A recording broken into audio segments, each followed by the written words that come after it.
हाँ, मेरी एक थोड़ी छोटी सी शर्त है मेरे सुनने वालों से भी, आपसे भी, कि आप इस दौरान जो है ना अपने काम जो भी कर रहे हैं ना, एक्टिविटी, उसको छोड़ के बस बैठ जाएं जहाँ पे भी है ना, आराम से, ताकि इसको महसूस कर सकें आप सब। उसका फिर उसका एक जादू आता है, वो एंड में आप देखिएगा।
बस यही इसका जो जादू था, जो मैं कह रही थी कि आप इसको महसूस करेंगे। चंग बजाना मैंने स्टार्ट किया था 8-9 साल की उम्र से।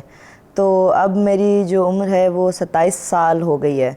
तो बहुत अरसा लगा है उसको समझने में, उसको सीखने में। वाकई ये एक पेचीदा साज़ है, क्योंकि इसके नोट्स हैं जो वो आपकी बॉडी के अंदर क्रिएट होते हैं।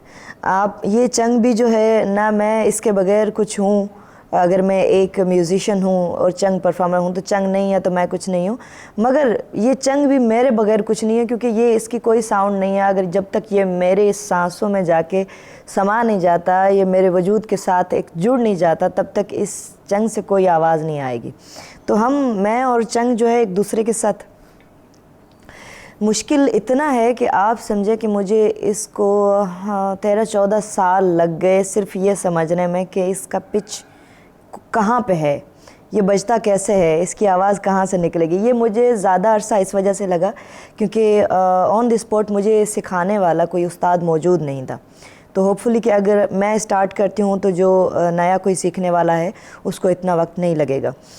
तो ये इसकी जर्नी है और आज हम आपके साथ हैं। यही इसकी खूबसूरती है और ये ज़्यादा अट्रैक्ट इस वजह से करती है क्योंकि इसकी जो फ्रिक्वेंसी है ना, उस फ्रिक्वेंसी का कुछ हमारी बॉडी के साथ अजीब कनेक्शन है। वो जाके हमारे उन नसों को, उन चीज़ों को छेड़ती है जिसमें वाकई वही वाली आपकी बात के धीमा है तो आप बैठे हुए हैं, जैसे उसका पिच चेंज हुआ आपकी मूवमेंट अलग हो जाएगी, आपकी बॉडी ऑटोमेटिक मूव करता है। कम नज़र इसलिए आता है कि देखिए हम मॉडर्न हो चुके हैं ना, हम मॉडर्न हो गए तो इंस्ट्रूमेंट चेंज हो गए, इंस्ट्रूमेंट मॉडर्न आ गए। और ये अभी भी काफ़ी लोग मुझे ये कहते हैं ये तो यार वो बुज़ुर्गों का साज़ है, आप क्यों बजा रही हैं इसको, क्या है। मगर उनको इसका ये सिर्फ एक साज़ नहीं है, इसको मैंने अपने, कहते हैं ना कि कोई भी तब्दीली अगर आप चाहते हैं या कोई चीज़ ऐसी तो ख़ुद से शुरू करें। तो मैंने इसको अपने आप पे एक्सपेरिमेंट करके देखा है।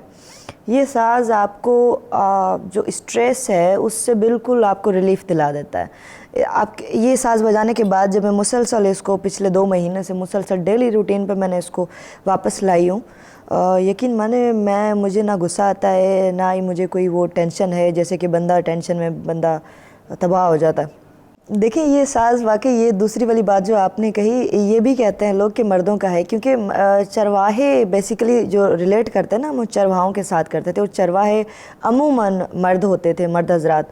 तो अब क्योंकि वो चरवाहों वाला, वो जंगलों वाला कॉन्सेप्ट जहाँ पे जानवर जाके चारा चरने जाते थे, तो वो कॉन्सेप्ट ख़त्म हो गया, तो ये भी ख़त्म हो गया। तो बहरहाल ये तो आता है और पाकिस्तान में अभी तक कोई और फीमेल नहीं है जो कि इसको परफॉर्म करे। तो अल्हम्दुलिल्लाह मुझे जो है फ़र्स्ट चंग प्लेयर फ़ीमेल का जो है एजाज़ मेरे लिए बहुत बड़ी बात है कि मुझे ये मिल चुका है। हाँ, मैं ये कह रही थी दुपट्टा तो नहीं, हाँ स्टैंड का ज़रूर आता है कि बाजी स्टैंड नीचे है। अच्छा, वो जानबूझ के करते हैं, स्टैंड नीचे होता नहीं है, वो खामखा कहते हैं। फिर कई बार ऐसा हुआ है कि मैं गई उनके पीछे, उनकी बाइक रोकी, मैंने कहा रुके, अब बताएं कि स्टैंड कहाँ पे था।